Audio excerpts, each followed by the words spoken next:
à tout le monde à ce webinaire thématique organisé par l'Institut du Risk Management.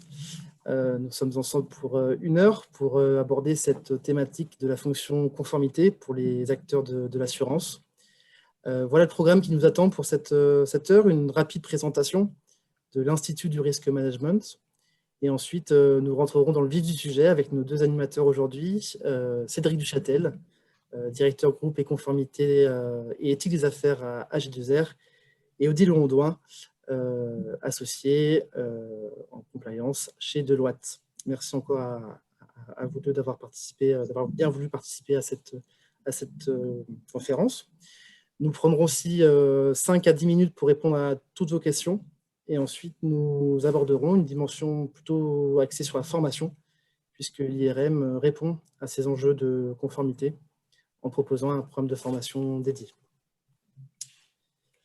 L'Institut du Risk Management est donc la filiale de formation de l'Institut des actuaires.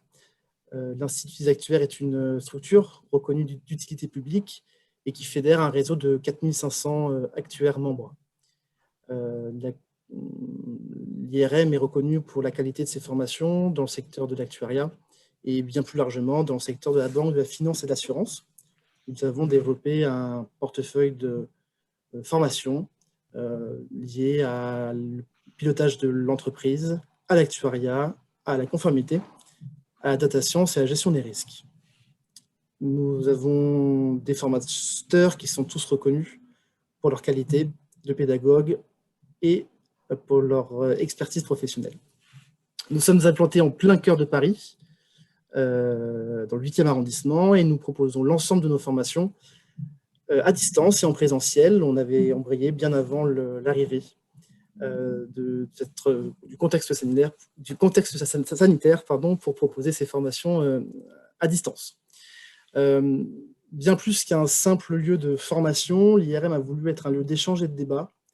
Et c'est pour ça que nous organisons très régulièrement des cycles de conférences thématiques sur les thématiques liées à l'actuariat et à l'assurance en général. Et c'est dans ce contexte-là que nous avons demandé à Odilon et à Cédric d'intervenir sur la fonction conformité, sur les enjeux qui se présentent devant les acteurs de l'assurance en 2021. Et c'est l'objet de notre conférence. Odilon, je te laisse la parole. Je te remercie, Olivier. Donc, je te propose d'aller directement sur le slide. Donc, en fait, j'ai pris le parti. Alors, 1 heure, c'est court. En plus, on est 2 intervenants. Puis, il y a aussi l'IRM qui a des messages à faire passer. Donc, forcément, il y a un parti pris. Donc, j'ai sélectionné 8 enjeux. Évidemment, je pense que c'est challengeable. Et je sais qu'il y a pas mal de professionnels qui participent à ce webinaire et qui pourraient dire on pourrait ajouter ceci ou cela.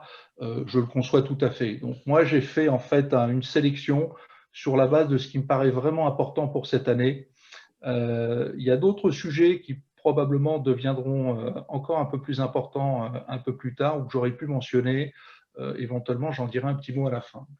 Donc, voilà, donc 8 enjeux. Donc, le premier, et ça, alors évidemment, moi, mon repère, c'est côté consulting, c'est par rapport aux assureurs, aux mutuelles, aux groupes de protection sociale qu'on accompagne. On voit bien les domaines sur lesquels on est sollicité, on voit bien là où il y a un besoin d'assistance, donc ce qui traduit un intérêt sur le sujet. Donc je dirais, alors de 1 à 8, c'est pas classé par ordre d'importance, hein, mais c'est pour qu'il y ait un ordre. Donc le premier enjeu, maîtriser les risques de tiers. Donc ça, c'est vraiment nous, on passe beaucoup de temps là-dessus depuis, je dirais, 1 an et demi, 2 ans, pour différentes raisons. Donc, il y a les sous-traitants importants et critiques au sens solvabilité 2 et le rappel à l'ordre de la CPR. Je pense que vous l'aviez tous lu. Il y a Sapin 2 avec les due diligence sur les tiers. Bref, il y a en fait des pressions qui arrivent un petit peu de toutes parts et qui nécessitent de s'organiser dans la gestion des risques de tiers. Un peu, je dirais, comme on l'a connu il y a quelques années sur le KYC, où on avait bien tous compris que le KYC, en fait, c'était un point commun à plusieurs enjeux réglementaires et que donc il fallait avoir une approche transversale et j'allais dire mutualisé, si vous me permettez le terme. Donc, effectivement, dans la maîtrise du risque de tiers, il y a à la fois le volet identifier, classer et enrichir la connaissance des tiers, qui est important. Donc là, on peut aller chercher de l'information à l'extérieur. Donc d'ailleurs, il y a des solutions qui aident pour ça. C'est là aussi on va scorer les tiers, dans une logique que vous connaissez déjà bien d'approche par les risques. Celle-là, on va répondre à des due diligence très, très spécifiques dans le cadre de Sapin 2. Et d'ailleurs, on voit que c'est un petit peu le sujet aujourd'hui. Tous les tiers ne font pas l'objet de ces due diligence. Il y a le volet évidemment sous-traitant, important et critique. Alors nous, on intervient plutôt sur ce qu'on va appeler les activités assurantielles, donc principalement des délégataires de gestion, qui peuvent être également courtiers. Donc là, il y a le renforcement du contrôle et de la supervision des délégataires. Donc avec, soit ça vient de la deuxième ligne de défense, qui dans le cadre de ces travaux doit s'assurer que les conventions sont respectées, soit ça vient de ce qu'on pourrait appeler le niveau 2 de la première ligne de défense. Si on dit que la première ligne de défense, c'est le délégataire en lui-même, que le niveau 2 de la première ligne de défense, c'est ce service en charge justement des interactions avec les délégataires. Donc là, il y a un vrai sujet de supervision, de mettre sous contrôle. Et puis, l'autre acteur, ça peut être aussi l'audit. Donc, on est pas mal sollicité par les directions de l'audit interne pour faire des audits de délégataires. Alors, sur un périmètre qui va être plus ou moins large, on peut avoir un périmètre qui intègre, par exemple, la partie IT ou pas. On a d'ailleurs travaillé sur la construction d'un tableau de bord de supervision et de suivi du risque porté par les délégataires. Donc ça, je dirais que c'est le sujet. Vous êtes déjà actifs là-dessus. Certains d'entre vous ont d'ailleurs le plaisir de recevoir l'AFA en ce moment, puisqu'il y a un contrôle quasiment de place qui va justement attacher pas mal d'importance à ce pilier due diligence, plus la partie contrôle comptable dédiée à la corruption. Donc ça, je dirais que c'est pour moi le premier enjeu, la maîtrise des risques de tiers, à la fois côté deuxième ligne de défense et côté audit interne. Le deuxième enjeu, il n'est pas nouveau, mais aujourd'hui, il prend un peu plus de poids, c'est vraiment responsabiliser, outiller la première ligne de défense. Donc c'est vrai que vous, en tant que professionnel, vous avez compris depuis longtemps que les choses se passent finalement en dehors de votre direction, c'est-à-dire que la mise en conformité, concrètement, elle se passe plutôt en dehors de votre direction, c'est-à-dire dans les lignes métiers, les lignes commerciales, les services de gestion, et que du coup, il y a une dépendance extrêmement forte vis-à-vis de ces lignes métiers. Donc, on en avait parlé la dernière fois, on est obligé de savoir mieux travailler avec, donc là, je ne vais pas reparler de la filière, vous savez déjà ce que j'en pense, mais effectivement, la nécessité d'avoir une filière, des référents compétents, adoubés par le métier, capables de former, de détecter, de décliner opérationnellement. Donc ça reste un axe important.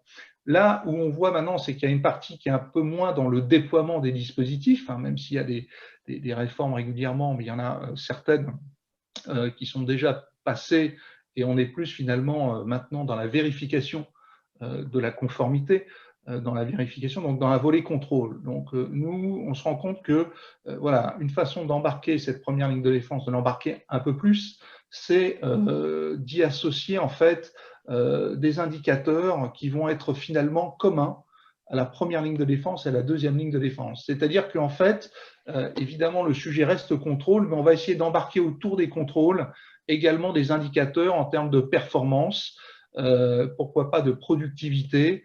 Et en fait, c'est la lecture de ces tableaux de bord qui vont embarquer des points importants pour le métier en plus des points contrôle et qui vont permettre de réunir les deux. Ça, ce qui va faire que cette première ligne de défense, elle va se sentir plus impliquée et elle va être plus active dans la partie des contrôles. Donc, ce qu'on appelle, nous, continuous control monitoring.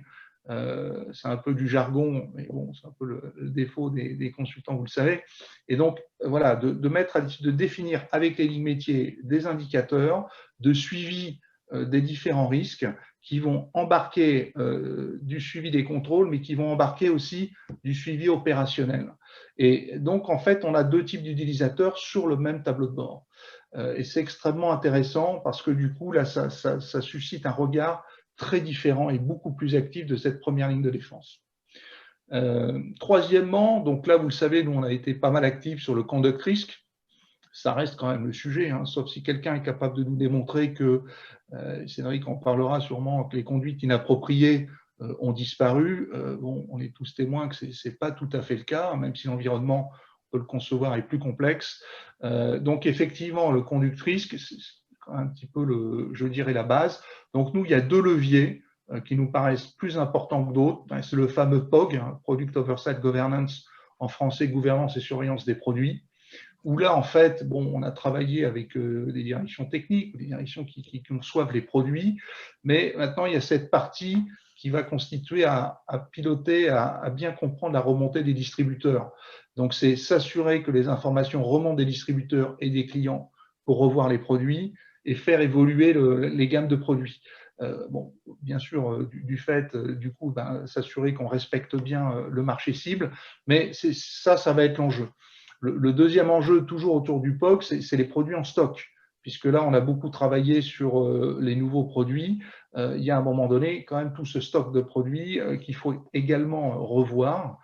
Ça va être un sacré enjeu et s'assurer, comme pour les nouveaux produits, qu'effectivement, il y a le fameux value for money, le mot qu'utilisent les Anglais. Donc, il y a une vraie valeur ajoutée. Donc voilà, donc ça c'est à suivre. Et puis le deuxième point dans le conduct risk, c'est les indicateurs de suivi. Donc nous on est pas mal sollicité là-dessus, où finalement les assureurs vont nous dire voilà, ok, on commence à bien comprendre le conduct risk, on a même peut-être des normes, ou le groupe a décliné des normes. Maintenant c'est une notion qu'il faut que tout le monde comprenne bien, et surtout nous-mêmes, il faut qu'on soit capable de le suivre à travers des indicateurs. Donc là c'est le sujet de se dire voilà, comment je construis des indicateurs. Alors, des indicateurs autour de la distribution équitable des profits, des indicateurs de satisfaction client, des indicateurs d'incidents. Donc là, il y a un vrai sujet de pilotage à travers différents indicateurs qui peuvent permettre de suivre effectivement que le conduct risque est maîtrisé. Donc ça, ce sont des réflexions en cours qui vont évidemment s'accentuer au cours d'années et qui sont réellement importantes.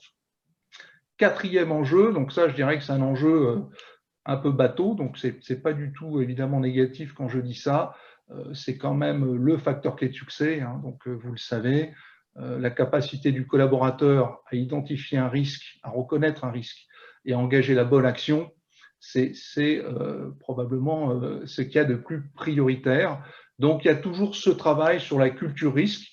Alors, qu'elle soit là, par exemple, il n'y a pas longtemps, on a eu le plaisir d'intervenir sur des directions techniques, c'est quand même une centaine de personnes, justement autour du conduct risk, pour essayer de s'assurer que ces notions, ces réflexes soient bien compris, bien assimilés, de façon à ce que quand les nouveaux produits seront proposés, eh bien, voilà, les différentes règles seront respectées et la compliance n'apparaîtra pas comme un acteur ralentissant un process, parce que justement, en amont, les sujets ont été bien traités. Donc, c'est vrai qu'il y a culture risque, donc les formations, bien sûr, mais aussi, on se rend compte sur des sujets, alors, il y a des sujets qui sont plus connus comme blanchiment, d'autres un peu moins connus sur conduct, ça nécessite peut-être des approches un peu différentes. Donc, nous, par exemple, sur conduct, bien sûr, il peut y avoir des formations, mais vous voyez, là, ce qui est écrit, mesurer le niveau de perception. À un moment donné, c'est intéressant comme point de départ de voir un petit peu comment c'est perçu. L'implication du management, le cadre normatif qui est mis à disposition, les formations existantes, les éventuelles remontées d'incidents. Donc ça peut être aussi un point de départ sur un certain nombre d'axes en disant aujourd'hui, cette notion, elle est perçue, elle est comprise comment. Et ça peut donner un levier ensuite pour dérouler, décliner, concevoir des formations très opérationnelles. De la même manière que l'évaluation des connaissances, nous, c'est quelque chose qui nous paraît vraiment importante parce que en fait, il y a un enjeu de cibler les formations, notamment sur les parties lutte anti-blanchiment. On voit que bon, c'est actualisé, mais c'est pas toujours très bien ciblé. Parfois, on répète des choses qui sont déjà assimilées. Donc voilà, sur cette partie culture risque, il y a à la fois sur les sujets un peu plus nouveaux, essayons de comprendre quel est le niveau de perception comme point de départ, et sur des sujets qui sont peut-être un peu plus matures, essayons concrètement d'évaluer les connaissances pour mieux calibrer, mieux cibler les formations. Sur l'enjeu numéro 5, donc la lutte anti-blanchiment, on ne s'en débarrasse jamais, hein, vous le savez, lutte anti-blanchiment, lutte contre le financement du terrorisme, gel des avoirs. Pour se débarrasser de la lutte contre le blanchiment, il faudrait que les activités criminelles disparaissent, parce que du coup, il n'y aurait plus de chiffre d'affaires équivalent à de l'argent sale, et en l'absence d'argent sale, il n'y aurait plus besoin de techniques de blanchiment. Vous constatez que c'est plutôt l'inverse, hein, puisqu'on découvre de nouvelles activités criminelles qui génèrent du revenu, donc il y a toujours ce besoin de blanchir de l'argent. Donc il s'est passé pas mal de choses dans le monde de l'assurance, avec notamment, j'allais dire, un peu une remise à niveau des activités non-vie par rapport à l'activité vie.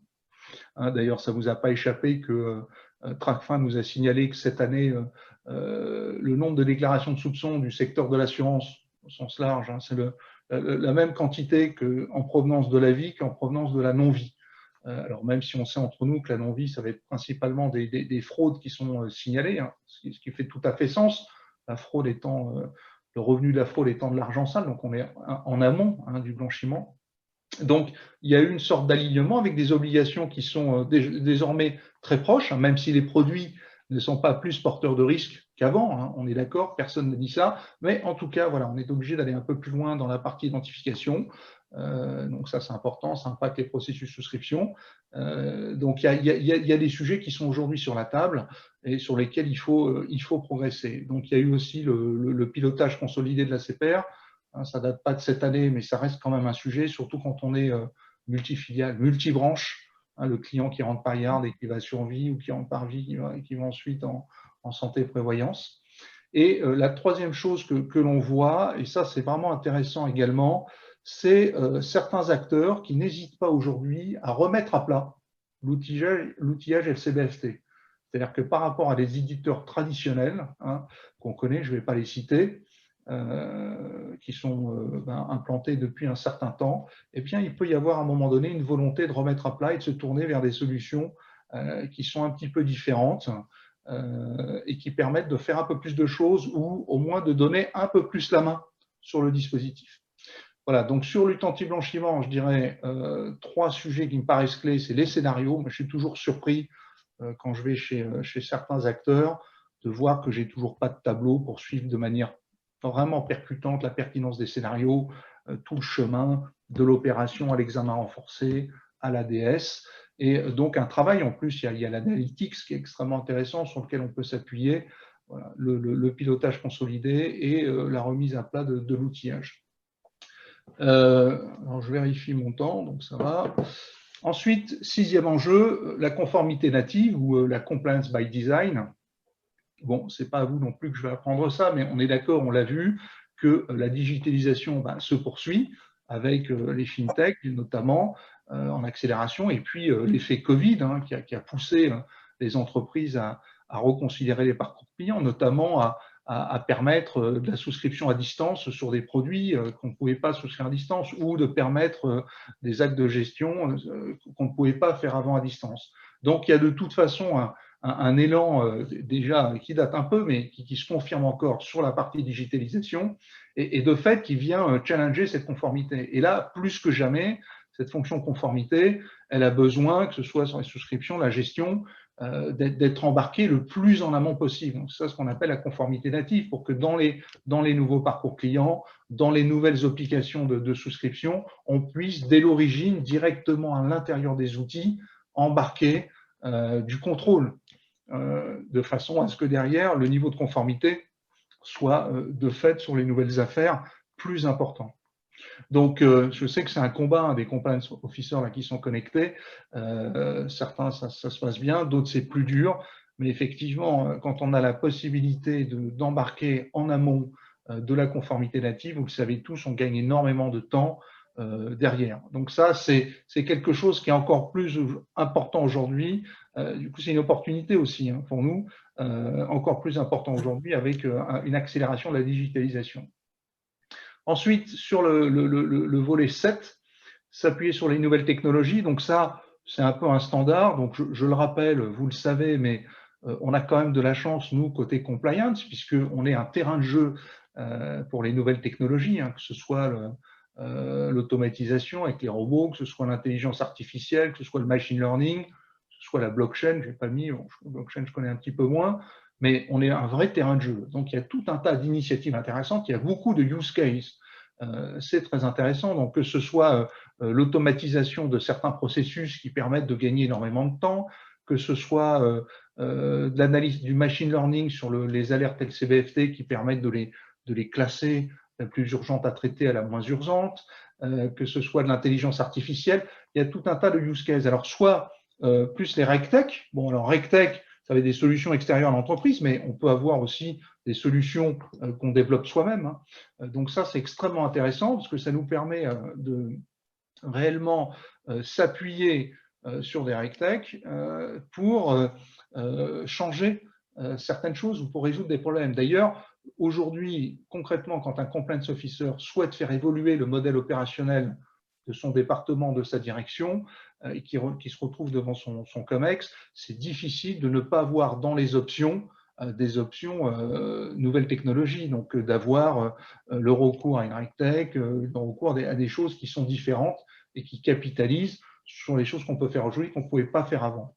Donc ça, c'est extrêmement intéressant. À noter que parfois, il y a des initiatives, nouvelles technologies dans l'assurance, mais qui n'ont pas encore rencontré le use case compliance.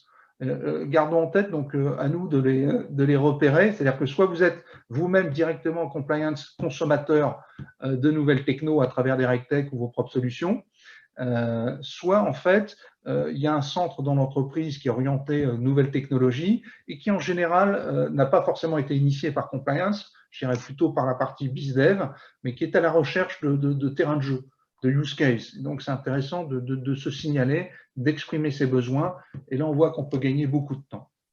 Dernier enjeu, et qui n'est pas le moindre, donc la data, les données.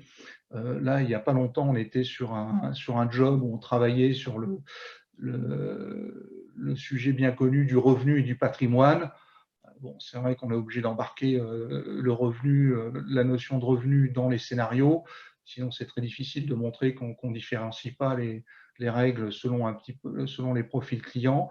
Bien, du coup, le revenu, la fiabilité de ce données, alors évidemment, ça dépend des activités. Là, je suis plus dans des parties épargne ou dans des parties banque assureur.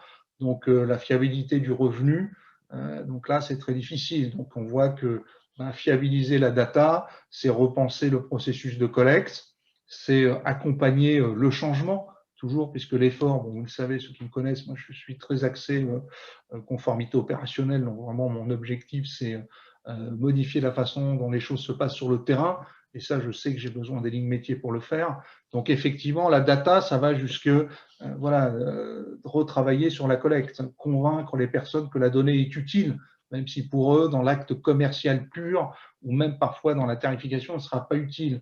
Donc, c'est un travail de longue haleine. Donc, on voit que là, les systèmes, sur certains domaines, on arrive à un certain niveau de maturité, et en fait, on bute parce qu'il y a la donnée. Alors, évidemment, c'est un sujet qui est connu, mais qui nécessite encore d'être appréhendé, de travailler et de le faire, encore une fois, avec les métiers pour aller jusqu'à la partie collecte. Dans la partie donnée, il y a aussi, ça fait le lien avec le point juste du dessus, tout ce sujet qui concerne, excusez-moi, les RegTech, hein, puisqu'effectivement, la capacité à aller chercher de la donnée à l'extérieur. Donc, et ensuite de venir, grâce à ça, la fiabiliser ou l'enrichir.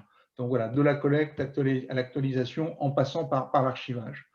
Donc voilà, ça fait 20 minutes que je parle. Donc je vais avoir le plaisir de passer la main à Cédric. Je reste aussi à disposition pour des questions, évidemment. Et puis, voilà, donc bonne continuation dans le webinaire. Évidemment, je reste connecté. Merci beaucoup, Odilon. J'espère, est-ce que vous m'entendez bien? C'est parfait. Donc, je vous propose de faire un pas de côté peut-être par rapport à la démarche conformité compliance classique pour aborder une dimension qui me semble extrêmement importante, c'est l'éthique des affaires. Là, donc, je vais essayer de vous expliquer pourquoi ça me semble être un sujet aujourd'hui. Qu'est-ce qu'on entend par éthique des affaires? Parce que c'est un concept qui peut sembler parfois un peu obscur, alors que la vision que j'en ai, c'est quelque chose de très, très opérationnel, et de faire le lien entre les enjeux d'éthique des affaires et le risque de réputation. Voilà. Alors, premier élément, et je pense que ça n'échappe à personne, c'est qu'aujourd'hui, la société civile est de plus en plus sensible aux enjeux de probité. Alors, qu'on appelle probité, qu'on appelle intégrité, qu'on appelle transparence, qu'on appelle pureté. Je dirais, peu importe le mot qu'on va donner, mais il suffit d'ouvrir son poste de télévision ou un journal pour se rendre compte qu'il y a une exigence citoyenne qui est de plus en plus forte et qui va donc toucher, voire même percuter le monde des affaires et le monde de l'entreprise.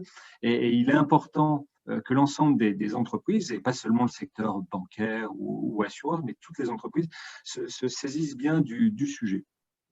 Alors, quelques exemples, hein, les Panama Papers, l'évasion fiscale, les enjeux autour du lanceur d'alerte. On a le sujet du travail forcé, notamment du travail des enfants. La défiance vis-à-vis des GAFAM, qui est aujourd'hui extrêmement présente et qui monte. Hein. Donc voilà, je vous ai trouvé les Google, Amazon, Facebook, Apple, Microsoft, pour ne citer que les plus gros. Ensuite, la tromperie, hein, l'affaire il y a encore 2 ans du Dieselgate avec Volkswagen. La politique, l'exigence sans faire de politique, on voit bien qu'aujourd'hui, les citoyens que nous sommes tous, hein, la soif, j'avais trouvé cet article qui était intéressant, d'élus plus propres. Voilà. Ça peut toucher le racisme. Hein, là, c'était je ne sais pas si vous l'avez encore en tête, mais c'était H&M avec ce petit garçon noir et ce tweet-shirt qui était plus ou moins ambigu. Ça a généré 2 millions de tweets. Le sexisme aussi, par exemple Petit Bateau avec des t-shirts roses pour les filles, bleus pour les garçons et des qualités qui étaient supposées être attribuées aux filles et aux garçons. Ou dernièrement en date, hein, les enjeux d'enrichissement, d'enrichissement personnel de dirigeants. Donc voilà, on voit bien qu'il y a une toile de fond et émaillée par un certain nombre de scandales qui fait que c'est un sujet. En tout cas, j'espère vous avoir démontré que c'en était un. Ensuite, on voit un mouvement aussi réglementaire qui fait de l'éthique des affaires, alors sans forcément le dire, hein, mais qui pousse les entreprises à aller vers plus d'éthique. Donc, je n'ai pas fait la liste exhaustive, hein, j'ai mis les 2 sujets qui me semblaient être les plus symboliques. La loi sur le devoir de vigilance, voilà, où les entreprises doivent maîtriser leur chaîne de sous-traitance et s'assurer qu'elles ne portent pas atteinte à des principes fondamentaux. Ou plus connu de tous, hein, Odilon l'a évoqué, la loi Sapin 2 et la lutte contre la corruption en France.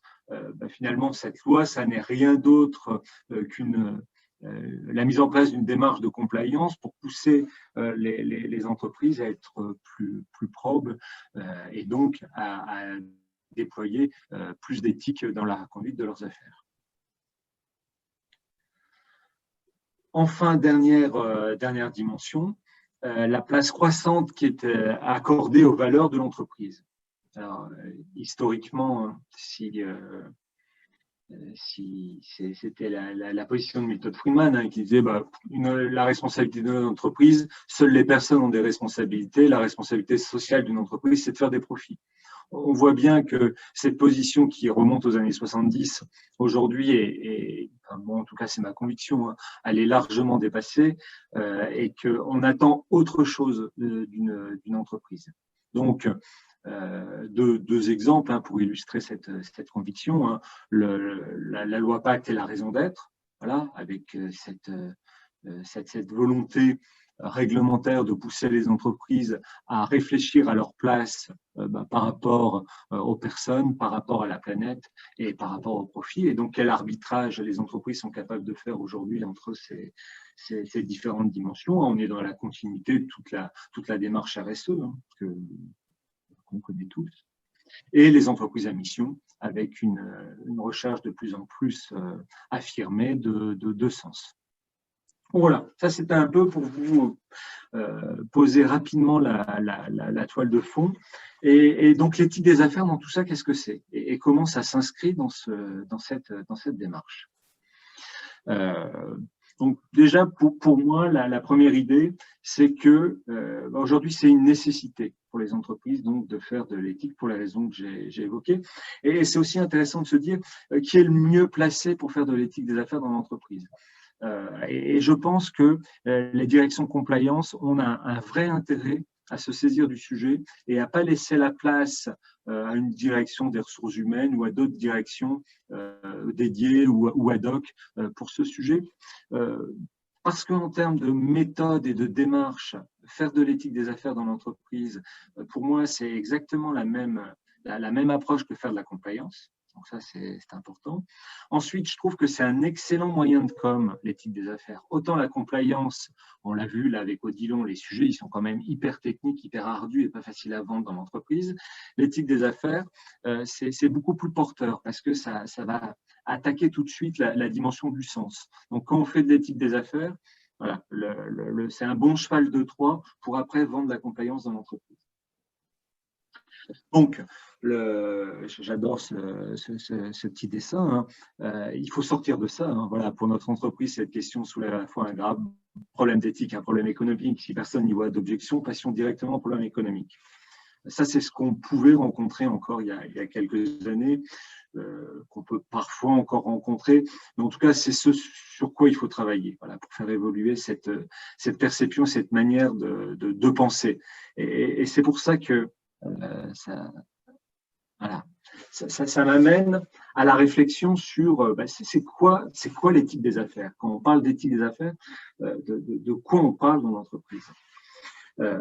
Pour moi, et ça c'est la définition que je vous propose, c'est d'abord de bien penser l'éthique comme une culture. Tout à l'heure, Odilon, on parlait pour la culture du risque.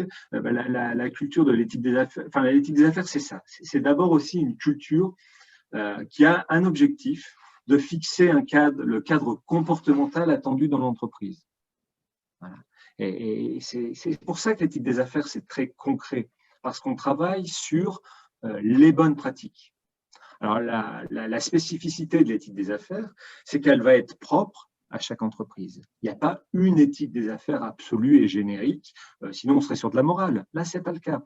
C'est chaque entreprise qui va devoir, en fonction de sa culture, de son histoire, de son secteur d'activité, de la personnalité de ses dirigeants, de son conseil d'administration, de ses collaborateurs, c'est elle qui va décider ce qu'elle considère comme acceptable ou non acceptable dans son entreprise. Donc, elle va devoir, l'éthique des affaires va devoir s'adosser, intégrer les valeurs, la raison d'être de l'entreprise, avec comme objectif de sécuriser l'ensemble des parties prenantes en créant de la confiance, soit parce que la loi est inexistante, voilà, et c'est ce qui la différencie un peu de la compliance, parce qu'on peut faire de l'éthique des affaires alors qu'il n'y a pas de loi, ou alors parce que la loi est imprécise. Typiquement, Sapin 2. Sapin 2, vous devez gérer vos cadeaux et vos marques d'hospitalité. La loi ne dit pas comment on doit le faire. Et là, ça appartient bien à chaque entreprise de choisir ses déclinaisons. Donc, toujours dans la même idée, pour rentrer un peu plus dans le sujet, l'éthique des affaires, pour moi, qu'est-ce que c'est? Donc, vous l'avez compris, c'est un cadre de référence, de bonnes pratiques, en cohérence avec la raison d'être et l'engagement sociétal de l'entreprise. C'est aussi un engagement individuel et collectif qui vise à réinterroger les pratiques au service et des clients d'une part et de la réputation de l'entreprise d'autre part. C'est ensuite une recherche d'amélioration de la performance sur l'ensemble de la chaîne de valeur. Et tout ça n'est possible que si on arrive à générer une montée en compétences et du management et des équipes. Maintenant, l'éthique des affaires, ça n'est pas quoi?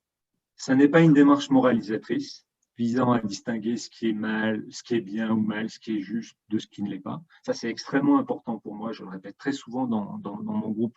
Je ne fais pas de la morale quand je fais de l'éthique des affaires. Quelque part, je fais une forme de gestion du risque. Vous avez bien compris tous les sujets en introduction que je vous ai donnés. Derrière la démarche d'éthique des affaires, il y a une démarche de gestion du risque. Ça n'est pas la mise en place de codes de bonne conduite sans l'état d'esprit et sans engagement de toutes les parties prenantes. Voilà, ce n'est pas un code pour caler un meuble. Ce n'est pas non plus de la cosmétique à des fins de communication externe, RSE ou de marketing. Et ce n'est pas une démarche top-down sans investissement et volonté de changement des équipes. Donc, les enjeux autour de ça, autour de la démarche d'éthique des affaires, ça passe par quoi? Ça passe par acculturer la direction générale à l'importance du sujet, la construction d'un dispositif cohérent, global et cohérent, de rendre opérationnelle l'éthique des affaires à travers ce travail autour des bonnes pratiques. Si on dit dans un code d'éthique des affaires, on pose un principe de transparence, ça veut dire quoi après opérationnellement la transparence? Quand je mène un projet ou quand je suis dans une relation client, jusqu'où je vais, qu'est-ce que je dis, qu'est-ce que je dis pas. Voilà, il y a une vraie réflexion autour de ça à mener. Ça passe par la formation des collaborateurs, l'appropriation des sujets et la maîtrise de la communication autour de l'éthique des affaires pour éviter que ça ne se transforme en cosmétique. Enfin, l'éthique des affaires, un levier pour construire la confiance. Et c'est en ça où c'est plus facile, je trouve, de vendre l'éthique des affaires que la compliance, parce que la création de valeur autour de l'éthique des affaires est beaucoup plus facilement perceptible et beaucoup plus facilement compréhensible. On voit bien que derrière l'éthique des affaires, à partir du moment où on est cohérent, où on est crédible, on s'inscrit dans une forme de durabilité. Et donc, on construit de la valeur parce qu'on s'appuie sur le levier de la confiance. Et là, je rappelais Warren Buffett, vous connaissez tous, 20 ans pour construire une réputation, 5 minutes pour la ruiner. Donc là, quand on parle de la réputation, de quoi on parle, et je trouve que c'est aussi un bon moyen de sensibiliser une direction générale. Donc voilà, la réputation, c'est la préservation de l'image et de la marque d'une entreprise qui pourrait être ternie par des scandales. C'est la définition proposée par Novetti. Ce que j'ai trouvé quand j'ai fait un peu de recherche autour du sujet, c'est qu'économiquement, effectivement, la réputation et le risque représenteraient 25% de la valeur. Et si on pense à Enron, c'est bien un scandale de réputation et d'éthique des affaires qui a entraîné la faillite de l'entreprise. Donc, ça peut aller beaucoup plus loin que 25%. C'est un risque qui est considéré comme important par les dirigeants. Et donc, c'est ce que je vous disais, la réputation bien gérée, notamment avec le levier d'éthique des affaires, c'est un atout pour le développement de l'entreprise. Et enfin, c'est un sujet de direction générale. Voilà. On voit bien que lorsqu'une entreprise fait n'importe quoi sur le terrain d'éthique des affaires, c'est son dirigeant qui peut se retrouver exposé en premier plan. Et ça, les dirigeants n'aiment jamais, comme n'importe lequel d'entre nous, se retrouver en front. Donc voilà, j'étais un peu stressé avec le respect du timing, mais ça permet de laisser un peu la place aussi aux questions. Donc voilà, ce que je voulais vous dire, c'est un sujet pour moi aujourd'hui, l'éthique des affaires, qui vient vraiment compléter la démarche de compliance telle que Odilon a pu la rappeler et la présenter. Voilà. Merci Cédric pour ton intervention. N'hésitez pas à... C'est votre moment où vous pouvez interagir avec nous grâce à l'outil chat. Vous pouvez questionner, ouvrir le débat avec nos animateurs. On a une intervention de Jess qui nous dit que effectivement l'enjeu est de trouver le bon équilibre entre compliance, com externe et affaires, surtout avec Internet. Odilon. Ah, on ne vous entend plus, Odilon.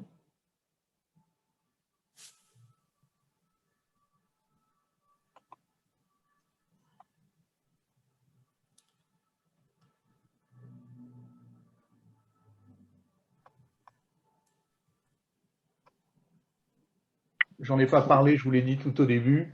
On avait oui, voilà, là vous devez m'entendre. Donc je disais, c'est peut-être plus une question pour Cédric, mais moi je peux dire un mot là-dessus. Au début, quand j'ai sélectionné les 8 enjeux, j'ai dit qu'il y en a certains qui seraient plus importants plus tard. De toute façon, je suis obligé de faire un choix. Donc nous, on travaille pas mal et c'est intéressant, je ne sais pas si c'est le point de votre question, mais entre le reporting externe et la compliance, et notamment le lien entre développement durable, RSE et compliance. Donc on voit tout à fait qu'il y a des... Alors, voilà, on voit c'est moi qui vais prendre... Voilà, donc on va rester juste sur la présentation. Donc on voit tout à fait qu'il y a effectivement un rapprochement qui est en train de s'opérer entre RSE et compliance. Alors on le savait, puisque nous on intervient sur des risques où certains, on peut tout à fait voir dans RSE le S, hein, de social, sociétal. Par exemple, la lutte anti-blanchiment, une façon de voir ça, c'est de contribuer à lutter contre les criminels. Donc, ce n'est pas forcément réglementaire, mais c'est vraiment un projet de société. Dans Conduct, personnes vulnérables, c'est un petit peu la même chose. Donc, effectivement, avec le reporting extra-financier qui est en train de s'étoffer, on voit que ces directions développement durable RSE, elles doivent, alors non pas s'approprier, mais communiquer de manière un petit peu plus large sur différents risques. Et donc, elles vont petit à petit aller chercher à la compliance des bonnes pratiques, des indicateurs pour pouvoir en fait reporter dans le reporting extra-financier. Donc là, ça se rapproche. J'ai hésité, pour être honnête, pour le mettre dans les principaux enjeux, parce que je vois qu'effectivement, ça se développe et nous-mêmes, on peut déjà intervenir dessus, mais je ne l'avais pas tout à fait mis sur le côté. Après, Cédric, je te passe peut-être la main sur le TONA de top avec l'instance dirigeante. Je vois qu'il y a une question sur, si tu veux que je la prenne, sur l'implication des dirigeants. Non, alors, je peux en toucher deux mots et tu compléteras. Aujourd'hui, dans le secteur de l'assurance, nous, les fonctions clés, conformité, vérification de la conformité, on a un accès normalement à la classe dirigeante, aux dirigeants et au conseil d'administration. Et ça doit se concrétiser par la mise en place de réunions régulières. Donc, après, je sais pas de quel secteur d'activité vous êtes, dans quel secteur d'activité vous êtes, mais en tout cas, nous, voilà, au niveau de l'assurance, il y a cette obligation d'institutionnaliser dans l'entreprise des points d'échange réguliers. Après, il faut voir la capacité de parole qu'on peut avoir dans le cadre de ces espaces d'échange. Est-ce qu'on peut dire les choses, pas dire les choses, voilà. Et ça, c'est pas simple. Après, l'instance dirigeante, en fonction des cultures d'entreprise, hein, l'approche par le risque, l'approche par la compliance, c'est pas des sujets faciles à vendre. C'est vraiment ce que je disais. C'est pour ça que le fait d'aborder aussi les sujets avec la démarche d'éthique des affaires, c'est un bon moyen pour sensibiliser peut-être d'une manière plus forte les directions générales sur le sujet. Absolument. Et donc, c'est des sujets qui seront de plus en plus différenciants dans le temps, hein. Donc, c'est vrai qu'aujourd'hui, on peut peut-être regretter, même dans certains cas, enfin, ça n'engage que moi, ce que je dis, que des bons comportements, des bonnes pratiques ne soient pas plus récompensés, que ce soit, alors il y a des acteurs qui sanctionnent, hein, il peut y avoir des fonds de pension américains notamment, qui peuvent réorienter leurs investissements, mais au niveau des particuliers, on ne voit pas encore beaucoup de particuliers qui vont, j'allais dire, pour ne pas parler d'assureurs, pour ne pas polémiquer, mais changer de banque ou réorienter leurs investissements en fonction justement de conduites inappropriées qui ont pu apparaître sur le marché ou qui ont pu être sanctionnées. Donc en tout cas, c'est des sujets qui sont effectivement très intéressants. Pardon. Oui, non, je regardais la question aussi de Christelle. Il disait comment faire de l'éthique si on ne fait déjà pas de la compliance. Effectivement, c'est si on veut être crédible dans le cadre d'une démarche d'éthique des affaires, il faut déjà que le socle de compliance soit bien installé. Sinon, on ne va pas faire de l'éthique, on va faire de la cosmétique. Parce que si déjà dans l'entreprise, la culture ne pousse pas à respecter la réglementation, aller vers de l'éthique, ça me semble extrêmement dangereux. Je le ferai pas. Je le ferai pas.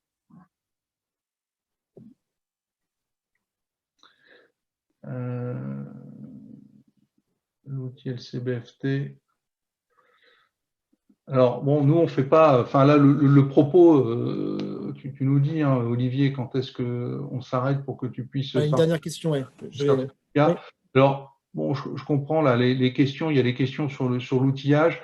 Bon, là, c'est pas vraiment le propos de parler d'un outil plutôt qu'un autre. Donc, ça, éventuellement, on peut répondre peut-être en dehors de la conférence. Mais effectivement, il y a une remise en place dans le. Il y a des réflexions importantes qui sont réengagées sur les outils. Alors, notamment, c'est vrai, LCBFT par rapport à la question qui est posée, notamment sur la partie scénario, mais avec une volonté. Comment dire, d'avoir un peu plus la main. Les gens n'ont pas envie d'attendre 6 mois pour modifier un scénario pour être capable d'exploiter de nouvelles données. Et il y a une grosse pression de l'assureur, montrer qu'on est efficace. Donc la détection automatique, elle est importante, et c'est vrai qu'il y a de nouveaux outils qui sont apparus et qui permettent peut-être, alors j'ai rien contre les solutions standards qu'on connaît tous, hein, mais qui permettent soit de les compléter, soit dans certains cas de les remplacer. Donc ça, on voit que c'est des initiatives qu'on ne voyait pas il y a 4-5 ans, il n'y avait pas forcément, même il y a 3 ans, volonté de se dire est-ce que finalement il y a une voie possible pour nous pour être plus efficace sur ces sujets-là en dehors des gros éditeurs de place. Et donc ça, c'est des questions qu'on pourra reprendre un peu plus tard. Donc là, effectivement, il y a d'autres questions, mais bon, peut-être Olivier, tu voulais dire quand même un mot sur Effectivement, la partie. Oui. l'idée, et on l'a vu hein, sur ces présentations et sur les nombreuses questions que vous avez reçues, c'est que effectivement les enjeux de conformité et d'éthique des affaires étaient aujourd'hui très importantes. Et une des réponses à donner était la formation de ses collaborateurs et de ses équipes pour impulser une culture de la conformité et d'éthique des affaires dans les organisations. C'est pour ça que, pour répondre à ces besoins de nos entreprises partenaires, l'IRM a décidé de mettre en place un certificat de management des risques de non-conformité pour l'assurance, et nous voulions vous en parler pour compléter un peu cette conférence. C'est un certificat qui a pour but de répondre effectivement à tous les enjeux que Odilon et Cédric ont pu évoquer ce matin ensemble, à la fois de présenter le contexte et le cadre réglementaire, mais aussi et surtout d'aborder les missions de la fonction conformité et les domaines d'intervention. Odilon a parlé de lutte contre le blanchiment tout à l'heure, et ça fait partie d'un enjeu, effectivement. Et aussi, et surtout, on a envie de dire, l'ouverture aux nouvelles technologies, qui aujourd'hui, comme l'a dit Odilon, un terrain de chasse absolument énorme, et en tout cas des opportunités énormes pour les acteurs de l'assurance. Ce certificat a été conçu pour répondre à l'ensemble de ces enjeux-là et présenté en 12 jours de formation, en 80 heures de formation, et de préparer les professionnels de l'assurance à cette thématique. Impulser cette culture de la conformité dans les organisations. Et encore une fois, c'était pour répondre à des besoins des entreprises avec lesquelles nous travaillons depuis de nombreuses années maintenant. Ce certificat est destiné à 4 types de professionnels de l'assurance. D'abord, les professionnels actuels des services conformité qui souhaitent légitimer et faire reconnaître leurs compétences sur cette fonction très particulière. Les professionnels de la conformité qui viennent de prendre leur poste aussi pourront être intéressés par ce certificat pour s'assurer qu'ils maîtrisent l'ensemble des compétences de leur domaine d'activité, de leur future mission. Mais aussi, ce certificat est adressé aux personnes qui se destinent à rejoindre la conformité et qui ont besoin effectivement aussi d'une formation très solide, à la fois juridique, opérationnelle, mais aussi stratégique. Et enfin, et ça a été le cas sur notre première promotion l'année dernière, des professionnels de l'assurance qui viennent d'autres fonctions clés et qui dialoguent au quotidien avec les professionnels de la conformité et qui ont besoin de clés de compréhension de cette fonction. On a formé beaucoup d'actuaires, notamment les dernières, à ces managements de risque de non-conformité, et ils ont été très intéressés et ils ont été très conscients de l'intérêt de cette formation.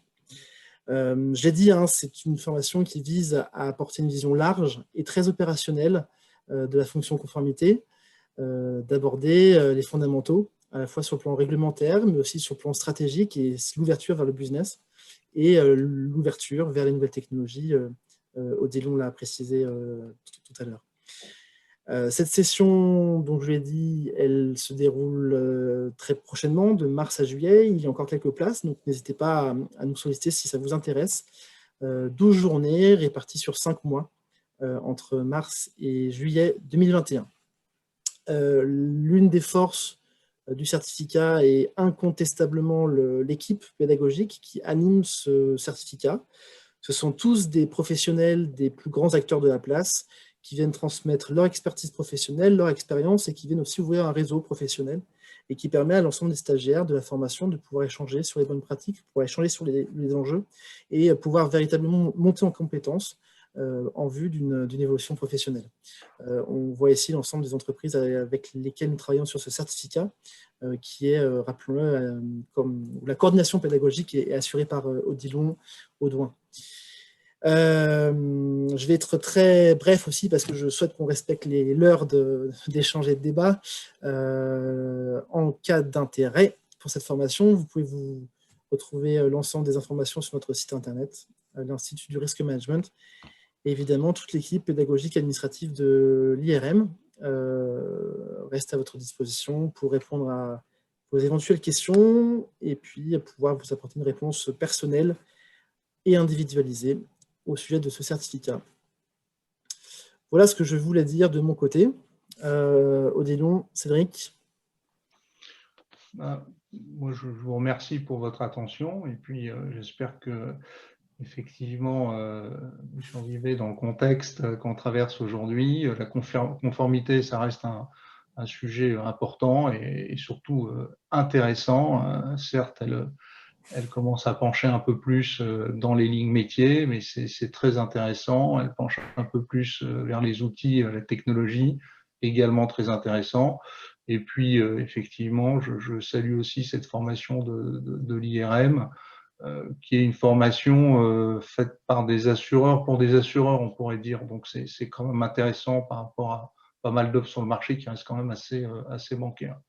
Donc, moi, de mon côté, je vous remercie pour votre attention. Je passe la parole à Cédric.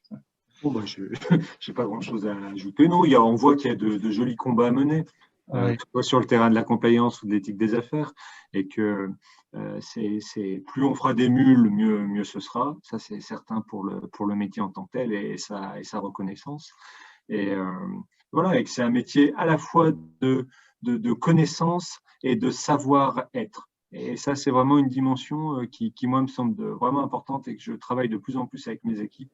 C'est voilà, comment on exerce ce job. Et le fait de pouvoir effectivement discuter, partager les bonnes pratiques entre professionnels intéressés, ça me semble vraiment central aujourd'hui. Merci Cédric. Un grand merci Odilon. Merci Cédric pour votre participation. Et on vous donne rendez-vous à tous qui nous avez suivis très nombreux ce matin, très bientôt pour un nouveau cycle de conférences. Et je vous souhaite une très bonne journée et une bonne semaine. Merci, à très bientôt. au revoir à tous. Merci à tous.